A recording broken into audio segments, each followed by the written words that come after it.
Unë pëndolem mi u folë edhe njëherë më shumë për respektin që kam për ju edhe për punën që po e bëni, se so që kam diçka trej për t'ju thënë, sepse ne kishim një takim i cili e kam thonë edhe ma herët, jo që ishte vetëm i mirëseardhur, por ka qenë edhe i propozuar qyshjavën e kaluar nga Partia Demokratike e Kosovës, duke besu që presidentja vendit si e vetmi institucion me mandat legjitim duhet të angazhohet dhe të marrë një rol në këtë përpjekje tonën për ta zhblloku situatën në cilën jemi për shkak të insistimit të lëvizjes vetëvendosje që ka dalë partia e parë dhe cila insiston që ta mbajë në mënyrë imponuese kandidatën Zonën Axhiu, e cila as si ka marrë shumicën edhe votave deputetëve as mund t'i merë në të ardhmen.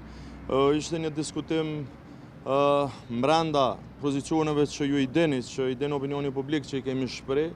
Në emër të PDK-s unë edhe njëherë kërkova që kryetari i vetëvendosjes deputeti Kurti ta ndryshoj kandidatën, të vijë me një propozim që ka mjaft në grupin e tij parlamentar që e marrin shumicën parlamentare.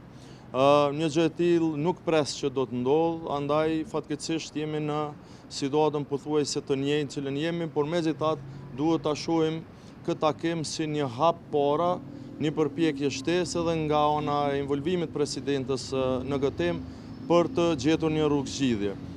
Ju njoftoj pa ashtu se gjatë diskutimeve kam kërku, kam propozu që presidentja në zbatim të përgjegjësive dhe prerogativeve kushtetuese cilat i ka, e cilat ja jep neni 84 i kushtetutës, e konkretisht paragrafi 2 i këtij neni, ku kërkohet apo obligohet që të garantoj funksionimin kushtetues të institucioneve, që në një moment kur të e vlerëson, e besoj që ai moment tashmë është këtu, apo është afër, që ndoshta t'i drejtohet gjykatës kushtetuese të Kosovës, qoftë me pyetje kushtetuese, të cilat në kaluarën gjykata si ka pranuar, por sipas praktikave të Komisionit Venecias në raste tepër të rëndësishme ka përjashtim nga precedenti, apo përmes dërgimit një lëndë në gjykatën kushtetuese për krejt procesin zgjedhor, në mënyrë që të kemi një rrugdalje. Unë jam koshient që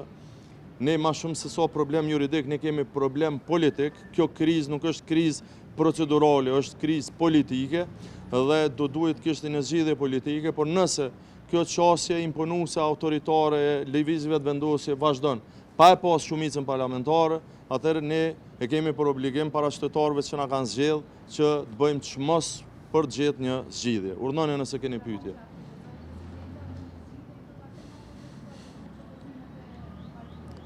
Ju e dini që unë nuk e kam praktik pas takimeve me i përfol ata bashkëbisedues që kanë pas takim. Nuk mund të them që kemi pas diçka të tillë, por i takon besoj presidentës pas që i përfundon takimet, jam i bindur që do të ketë një komunikim me ju. Faleminderit. Urdhno?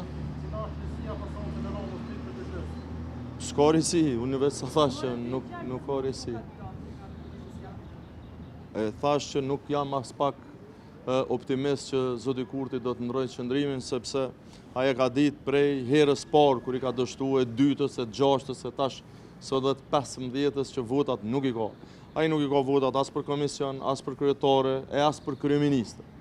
Por duke mos i pas votat, është duke mojt peng krejt shtetin, fatkeqësisht dhe gjithë neve si qytetarë në radhë parë. Faleminderit. Ne shkum takim me i shpreh qëndrimet tona, me dhonë kontributin për të gjetur një zgjidhje nga kjo situatë. Nuk besoj që ka dalë tym i bardhë, siç po shihet, nuk po di apo shene që ka tym në ikon. Faleminderit shumë. Faleminderit. Ato janë që thonë temë diskutimeve, nëse s'ka ta ndryshoj kandidatën, të vijë me një propozim që parlamentare. Një gjë e tillë nuk pres që do të ndodhë, andaj fatkeqësisht konkretisht paragrafi 2 i këtij kur të e vlerëson, e besoj që ai moment tashmë është këtu.